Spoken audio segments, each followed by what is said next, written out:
Nessa videoaula nós vamos continuar vendo a biblioteca Pandas, em especial o DataFrame.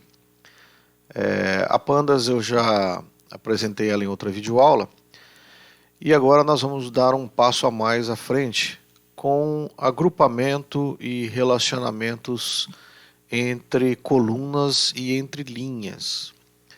O agrupamento é muito útil e bem utilizado em outras ferramentas de banco de dados, né? Por exemplo, empresas que têm o Access, que é um bom banco de dados, um bom software de banco de dados, possui necessidade o tempo todo de ficar agrupando informações, né? E relacionar os produtos, relacionar dias com os produtos, as variáveis. Então, esse é um assunto importante dentro da parte de banco de dados. E o que o DataFrame faz de uma maneira bem interessante. Na aula antes dessa, eu deixei uma tabela, a nossa tabela de produtos. Então eu vou utilizar aqui como início de aula os mesmos produtos, preços, quantidades e custos. Tá? Então, para se montar uma tabela com o DataFrame, tem que lembrar que as colunas necessitam ser separadas do resto do DataFrame por uma chave, e cada coluna com o seu valor tem que ter um colchete, né? Bom, aí o que a gente normalmente fez em outra aula era, por exemplo, se você quisesse saber qual o produto que tem no DataFrame, quais foram os produtos comprados, por exemplo, você pode ir lá no console e colocar o nome do DataFrame, no caso aqui o DF que eu chamei, né? Vou voltar um slide, ó. Chamei de DF, o pandas.dataframe. Então, se você colocar DF produto, aparece para você todas as categorias, ou seja, todas as linhas com os produtos que você comprou. Inclusive, se você repetiu a compra de algum, vai aparecer. A mesma coisa se você colocar DF preço, DF quantidade ou DF custo. Então vocês observem que a gente está andando por colunas. Quando você coloca o DataFrame com o colchete, você está localizando os valores por colunas. Bom, aí você pode dizer, mas e por linhas, por índices? Vamos supor, você quer saber quando ocorreu o preço de R$ 2,10. Bom, e você quer saber se foi, por exemplo, para lápis. Você quer saber se o custo foi meio? Se você perguntar para o DataFrame em que dia isso ocorreu, ele vai voltar para você o índice 0. A mesma coisa, se você quiser quando o cara comprou borracha, vai aparecer para você o índice 2. Então, ao contrário desses casos que eu mostrei aqui, onde você faz a pergunta e tem como resposta valores que estão em colunas, quando você quer saber dias ou deseja saber linhas, você na verdade está querendo saber o índice da linha. E você pode, ao invés de linha 0, 1, 2, 3, 4, personalizar essas linhas por datas, personalizar essas linhas por contadores particulares. Então aqui, para não ficar mexendo com data, a gente pode, só como a título de exemplo, colocar dia 1, dia 2, dia 3, ou seja, você não vai ter mais índice 0, 1, 2, 3, 4. Você vai ter índice dia 1, dia 2, dia 3, de tal forma que se você quiser saber quando ocorreu o custo de 50 centavos para o lápis, vai voltar para você, ao invés de 0, indicando o índice, vai voltar a palavra dia 1. E como a gente altera isso? Você vai lá no DataFrame original e coloca, uma vez que está fechado com a chave, você coloca a palavra index, indicando para o DataFrame, para o Pandas, que você quer alterar, personalizar as linhas e os índices que existem nessa tabela. Tá? Então eu vou fazer isso com vocês diretamente do meu Python. Tá? Então eu tenho aqui o nosso Python antigo. Tá? Então é aquela tabela, a gente roda e a gente observa então aqui mesmo a tabela do slide. Agora eu venho aqui então e quero colocar o índice para que não saia 0, 1, 2, tá vendo? Você está vendo aqui do lado, ó, 0, 1, 2, não, eu quero que o marcador de linha seja dia 1, dia 2, dia 3, dia 4. Então você coloca aqui vírgula, não coloca a chave, porque isso está fora da parte da tabela, e coloca aqui embaixo, por exemplo, do custo, a palavra index. E com o index você abre o colchete para os valores. Os meus valores serão alfanuméricos, ou seja, serão letras, string. Então eu vou colocar dia 1, dia 2, dia 3, dia 4 e, por último, o nosso último dia, dia 5. Tá? E fecha com colchete. Ou seja, ao invés de 0, 1, 2, 3, 4, quando você rodar esse programa, você vai ver dia 1, dia 2, dia 3, dia 4, dia 5 para a sua tabela antiga.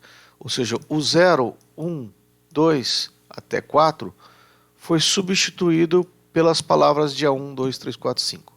Tá? Então é isso que a gente tem aqui. Bom, uma vez de posse disso, você pode fazer a seguinte pergunta: eu quero saber qual dia que ocorreu uma determinada informação, uma determinada compra, uma determinada alteração no meu banco de dados. Ou seja, você quer perguntar assim: que produto foi comprado no dia 3? Nesse dia 3 a gente sabe que foi a borracha. Como que você vai perguntar isso para o seu data frame? Bom, você vai ser necessário utilizar no seu programa o método chamado de lock, de localização mesmo, tá? Ele localiza índices. O lock só serve para localizar índices. Então, se você chegar aqui e colocar assim, df.lock, ou seja, qual é a linha do dia 3? Veja bem que a minha pergunta não é mais por coluna. Se você colocar só df e o nome da coluna, ele volta os componentes da coluna. Se você colocar df lock e o dia que você quer ver, ele vai voltar exatamente no dia 3 o que tem de colunas para o dia 3. Tá? Então ele vai voltar exatamente uma coisa como essa. Ó. Na coluna produto, no dia 3, na coluna produto, tem borracha, o preço 5.4, a quantidade 3 e o custo de 0,7. Tá? Então eu vou colocar aqui para vocês no nosso Python, para vocês verem como funciona. Então aqui embaixo, ó, eu venho aqui no console. Então se você colocar aqui df.lock dia 3, ele volta tudo que tem na linha chamada dia 3, que antigamente era a linha 2. Tá? Você vai dizer, mas e se fosse data? Viria no formato de data do mesmo jeito. Tá? Então você poderia perguntar por data. Então no dia 3/6 de 2020, o que tinha nessa tabela? Aí você vai dizer, mas eu não quero só a tabela. Eu quero apenas para o dia 3, qual foi o produto comprado no dia 3. Então, se você lembrar lá da introdução que eu dei para o DataFrame, aqui no formato do dia, você pode usar a coluna como se fosse uma variável, respeitando se ela tiver em maiúscula, maiúscula, se ela tiver minúscula, minúscula. Tá? Então, se você colocar aqui df.lock dia 3 produto, ele vai voltar borracha, ou seja, no dia 3 foi comprado o produto chamado borracha. Tá? Um outro formato que também você pode usar, que também eu já falei lá no DataFrame, se você não quiser colocar ponto para a variável, você pode colocar assim, ó, um outro colchete, indicando com apóstrofe que você deseja para o produto. Então, as duas formas, ou assim na forma de variável, ou assim na forma de coluna mesmo, indicando a coluna do DataFrame, a resposta é a mesma. Tá? Então, o que foi comprado no dia 3? Bom, no dia 3 você tem uma informação completa, borracha, seu preço, sua quantidade e seu custo. Aí você não quer todo ele completo, não quer a linha completa, você quer saber assim, qual produto foi comprado no dia 3. Aí você coloca então o ponto para indicar qual produto que você quer. Tá? Uma outra coisa que você pode perguntar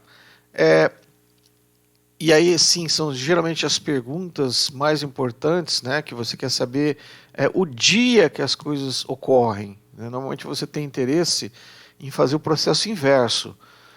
Foi dado para você, por exemplo, um produto, então a borracha, por exemplo, é o seu produto, e você deseja saber, olha, ache para mim aonde está esse produto borracha e diga para mim em que dia que ela ocorreu.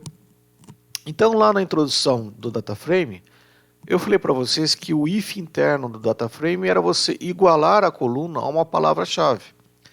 Então se você pegar o df, que é o nosso DataFrame, com o nome da coluna, onde está o produto que você está procurando, colocar o igual a igual para que ele ache o produto borracha, ele vai então achar através de true or false todas as borrachas, se tiverem mais de uma, né, ou a linha que tiver a borracha. Uma vez que você encontrou a linha que tem a borracha, com o lock, ele volta o dia, ou seja, ele vai voltar exatamente para a gente o dia 3. Né? E se você colocar ponto .index, é exatamente o dia 3 que ele vai voltar completo para você. Então, rodando aqui, ó, você tem então a parte interna, que é a palavra que você está buscando, e o lock externo indicando a linha. Então, a extensão index imprime apenas o dia. Vai dar exatamente assim. Ó. Ele vai dizer para você, olha, no dia 3 foi comprado um produto borracha.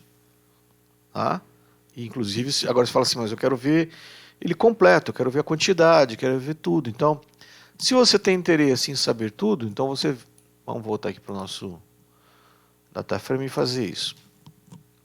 df.lock, fecha o colchete, abre parênteses, df, o produto, igual, eu quero procurar em que dia foi comprado borracha. Fecha aqui, ponto index. Voltou isso daqui, dia 3. Agora, se você tirar o index, o que acontece? Tá vendo?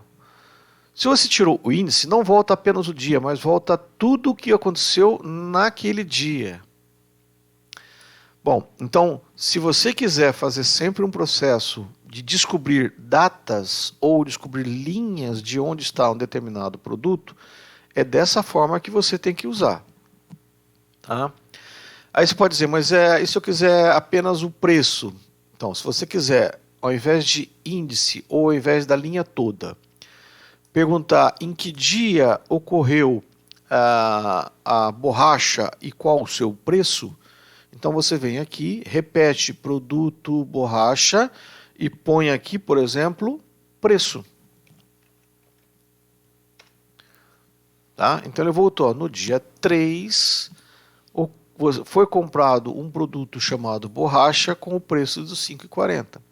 Se você quiser saber o custo do produto comprado no dia que foi comprada a borracha, quer dizer, qual o custo da borracha para o dia 3, ou qual o custo da borracha negociada no dia 3. Você vem aqui, custo. Aí está. Então, a borracha negociada foi negociada no dia 3 e há um custo de 70 centavos. De novo, a mesma coisa vale. Se você não gostar desse tipo de nomenclatura, você pode colocar o colchete, aí tem que colocar um apóstrofe, né? Coloca um apóstrofe, fecha o colchete e a informação é do mesmo jeito. Então, tanto faz você usar como forma de variável aqui ou usar como forma de representação do DataFrame mesmo, tá? Uma outra coisa que você pode pensar é exatamente isso daqui, ó. Quais os dias e quais produtos foram vendidos com preço acima de R$ 7,00?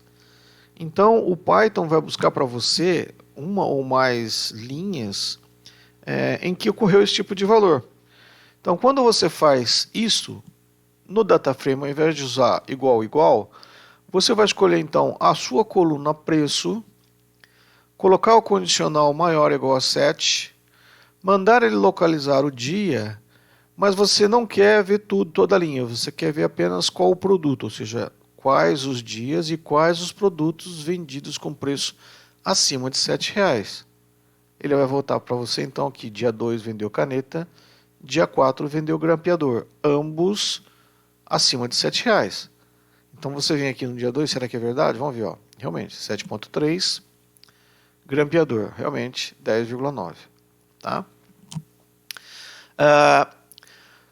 Às vezes pode acontecer de você ter isso aqui, ó, repetições no seu banco de dados. Então, não apenas um produto por dia, mas assim, pode voltar uma pessoa e em outros dias comprar lápis de novo, depois comprar mais lápis, depois comprar outra caneta e repetir os produtos, porque você está vendendo produtos e sua especialidade é vender lápis, caneta, borracha, grampeador, apontador. Então, isso é o que vai ocorrer durante um mês, durante um ano. Vão ter repetições de venda de produtos. Mas se você quiser analisar a estatística de apenas produtos sem se importar com repetição, você pode colocar o método chamado de Unique. O que faz um Unique? Ele mostra simplesmente quais são os produtos existentes nessa tabela sem repetição. Então ele volta para você esse tipo de coisa. Ao invés de voltar 3 lápis, caneta, ele volta assim, olha, você tem aqui, dentro dessa coluna, produtos, lápis, caneta, borracha, ou seja, sem contar com a repetição.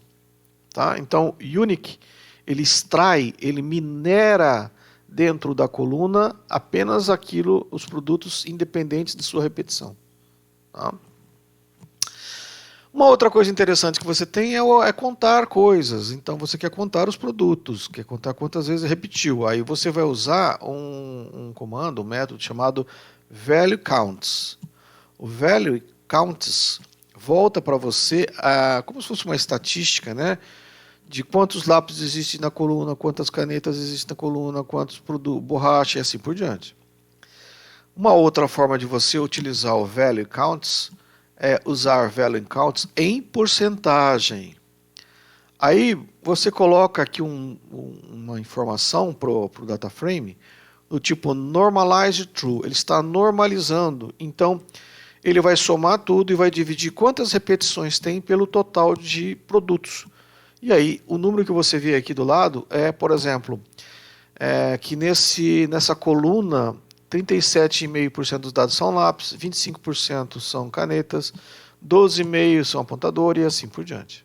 Tá? Então, Value Counts Normalize igual a True é em porcentagem.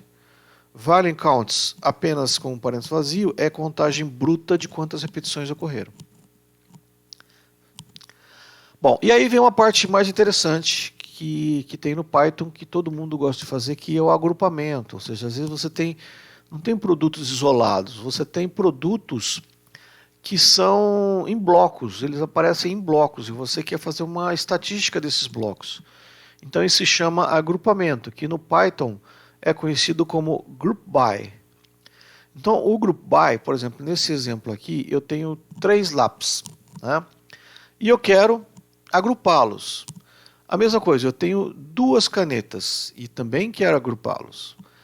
Então você pode agrupar usando o Group By, mas quando você agrupa o produto, você tem que escolher um método, você tem que agrupar por algum tipo de coisa. Por exemplo, você pode agrupar pela média. Então, o que é um agrupamento pela média? Se eu pegar o produto, mandar ele agrupar para mim pela média, por exemplo, apontador só tem um, então pela média vai dar ele próprio. Borracha só tem uma, também vai dar ele próprio. Já a caneta aparece 2 vezes, 7,3 e 6,5. Então, como eu usei Group By produto e mandei agrupar pela média, ele vai somar as 2 canetas que tem, 6,5 mais 7,3 e dividir por 2. Então 6,9 aqui, ó, é a média dos preços das canetas. 17,5 é a média das quantidades vendidas. 1,2 é o custo médio da caneta vendida. Né? E a mesma coisa com lápis. Lápis tem 3, ele vai somar e dividir por 3, vai somar a quantidade e dividir por 3, vai somar o custo e dividir por 3. Tá? Então, grupo by produto, ou seja, eu estou procurando pelo produto e somando o produto, você tem exatamente esse tipo de coisa. Você vai somar e dividir pelo número de vezes que ele ocorreu. Tá? Então, é isso que é um agrupamento. Você está buscando por repetições. Você vai dizer, mas e se eu fizesse um grupo by pelo preço? Não vai ter sentido. Por que não vai ter sentido? Porque não tem 2, 2,1, não tem 2, 7,3, não tem 2, 5,4. Você tem que buscar sempre agrupamento de coisas que se repetem, sempre.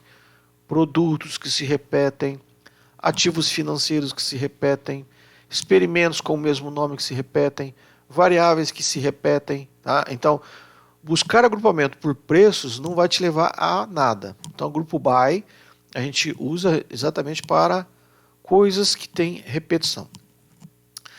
Um outro tipo de agrupamento que você pode buscar é pelo máximo, ou seja, você tem 2 produtos, mas quer agrupar pelo máximo, você coloca ponto max. Então esse 7.3 que apareceu para a caneta é que entre 7.3 e 6,5, o 7.3 é maior, então ele vai colocar o máximo aqui. A mesma coisa o lápis. Entre lápis de 2,1, 2 e 1,9, ele pegou o 2,1. Mas por que ele fez isso? Porque ele agrupou com o grupo by, a coluna produto, mas eu pedi para ele me mostrar apenas o máximo. Isso ocorre muito quando você tem, por exemplo, ações ou retornos que são repetidos os nomes das ações, mas você quer qual foi o retorno máximo daquele ano, daquele mês, daquele dia. Então, se você agrupar ativos pelo nome dos ativos e colocar ponto max ou pelo nome dos retornos, né? E buscar qual foi a ação que teve retorno máximo naquele dia, agrupa, põe o ponto max e ele volta para você. Tá?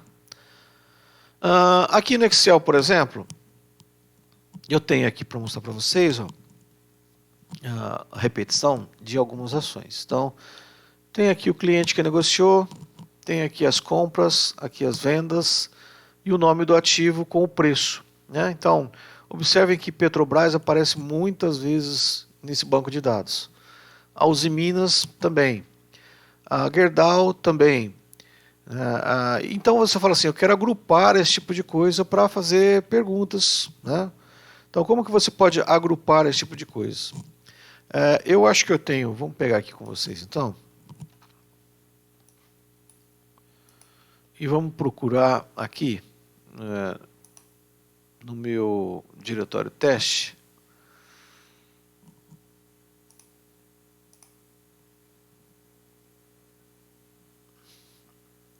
Não é esse, deixa eu pegar um outro aqui.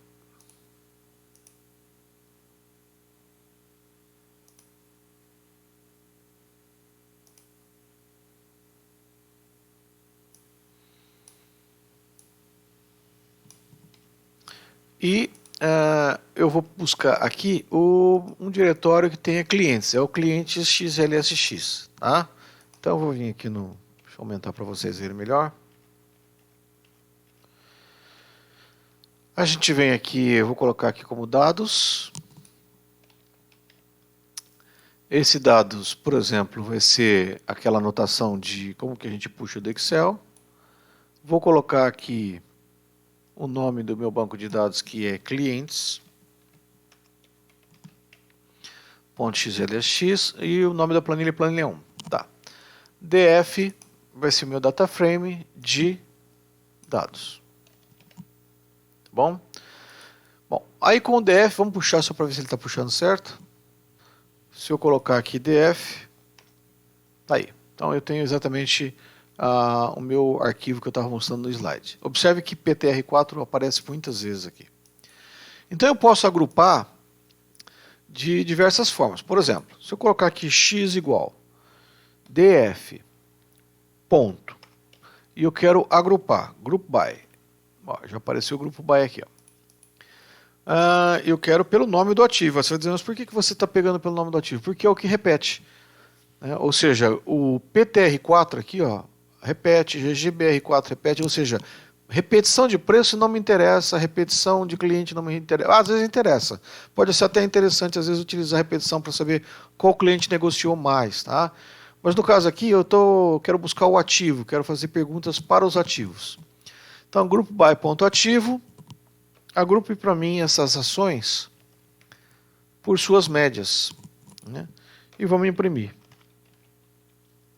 Então, quando a gente roda, tem aqui, ó, todo agrupamento por média. BBS3, aí ele faz a média, compras, ó, média do preço do Banco do Brasil, R$ 30,20. Média de preço da Gerdau, 15,06. Média de preço do Itaú, da Petrobras, da Uzi Minas. Então ele fez um agrupamento e ao invés de ficar com essa tabela grandona, você mostra os preços médios. Tá? Você pode pegar o máximo. Então, por exemplo, qual o máximo preço negociado por cada ação nesse dia? Olha lá, ele te mostra o preço máximo. Tá? Então, esse preço atual, na verdade, ele excluiu os preços que eram menor do que 30,20 para o Banco do Brasil e assim para todos os outros ativos. Tá? Aí você fala assim, puxa, mas seria interessante eu ter essa informação no Excel, né? Bom, só para lembrar então daquela aula de exportação, você pode exportar o X para o Excel fazendo assim, ó, x.to underline Excel. E aí você dá um nome. Então eu vou dar um nome aqui do tipo agrupado. Tá? Ponto XLSX. Quando você faz isso, exatamente essa tabela ela vai aparecer no Excel no formato de tabela por colunas, coluna A, B, C, D, tá? Então, vou rodar aqui, ó. Foi para o Excel, aí a gente vai lá no Excel, no meu diretório teste, olha lá, agrupado está aqui, e está aqui o resultado que estava no Python. Então você pode puxar do Excel, fazer suas operações, mandar de volta para o Excel, tá vendo? Então ele vem, a primeira linha é o título das colunas, a segunda linha é exatamente, a primeira linha é os títulos das colunas, e a partir da segunda, exatamente a coluna de produto, de cliente, de compras, tá? De tudo isso daqui, ó. Tá? Então você pode exportar diretamente para o Excel usando o To Excel. Talvez vocês estão perguntando, mas puxa, tem uma coisa esquisita aí, né? Você fez média de cliente, né? Então vocês lembrarem aqui, ó, quando eu agrupei por média, apareceu média de cliente. Só que esse número de cliente é um código. Média de código não tem sentido. Você vai dizer, como é que eu posso então não mandar para o Excel esse negócio de média de cliente? Você pode fazer uma limpeza antes no resultado que veio do Group By. Para isso, existe uma função chamada drop. A função drop, ela exclui, ela apaga, ela elimina colunas ou linhas que são indesejáveis. Então, se você criar uma variável y do tipo x.drop, colocar qual a coluna que você quer apagar, além da coluna, que a coluna era a coluna cliente, você vai ter que dizer para ela, a coluna é cliente, mas o que eu quero apagar? Eu quero apagar por linha. Então é necessário, se você lembrar lá da aula que eu falei de axis, axis 0 é coluna, axis 1 é linha. Então eu estou mandando apagar todas as linhas da coluna cliente do meu agrupamento X, que foi feito pelo ativo e está sendo mostrado em média. E aí quando você faz isso, ó, elimina-se então a coluna chamada cliente. Tá? Então só para provar que realmente elimina, vamos fazer aqui. Então você vem aqui antes, vamos criar aqui uma variável, então vou deixar o agrupamento pela média. E aqui em Y eu vou fazer, olha, pega o X, drop, abre parênteses, coluna cliente, tá? E vamos colocar aqui, mandar ele apagar todas as linhas com axis igual a 1. Print Y para a gente ver se realmente ele está apagando e vou mandar com o mesmo nome para o arquivo agrupado. Tá vendo? Sumiu a coluna. Cadê a coluna cliente? Não, a coluna cliente não existe mais. Então ela foi lá para o Excel. Então eu vou abrir de novo aqui, ó. Tá lá. Desculpa, aqui no Excel eu não coloquei agrupado. Vamos ver aqui. Agrupados, acho que eu chamei. Vamos colocar aqui. Assim, ó. Eu coloquei o X, tá vendo como eu errei, ó? Eu mandei o X. O X não foi como o que a gente tinha. Eu tenho que mandar aqui o Y, que é o Y que foi eliminado da coluna cliente. Então eu vou rodar de novo, ó, e vamos lá no Excel. Então, agrupado. Pronto, sumiu. Então a coluna cliente não existe mais no Excel. Tá vendo? Então você eliminei ela lá no Python para vir limpinho, bem bonitinho dentro do Excel, sem aquele problema de média de cliente que não tem sentido. Tá? Isso que é importante, essa utilização de banco de dados, porque vocês vão exatamente utilizar muito isso em problemas do dia a dia. Né? Então, essa aula é uma aula muito importante para quem vai trabalhar em empresa, quem vai fazer experimentos com banco de dados ou algum experimento científico, e o experimento científico tem variáveis que se repetem muitas vezes, vocês podem então agrupar, né? Duas coisas importantes nessa videoaula que eu acho. É o lock, para você localizar linha ou dia onde as coisas ocorreram, e o group by, para juntar repetições por algum tipo de critério. Média, máximo, mínimo, desvio padrão, aqueles básicos de estatística, tá? Então, bom estudo para vocês, eu espero que aproveitem essa videoaula da melhor maneira. Até mais.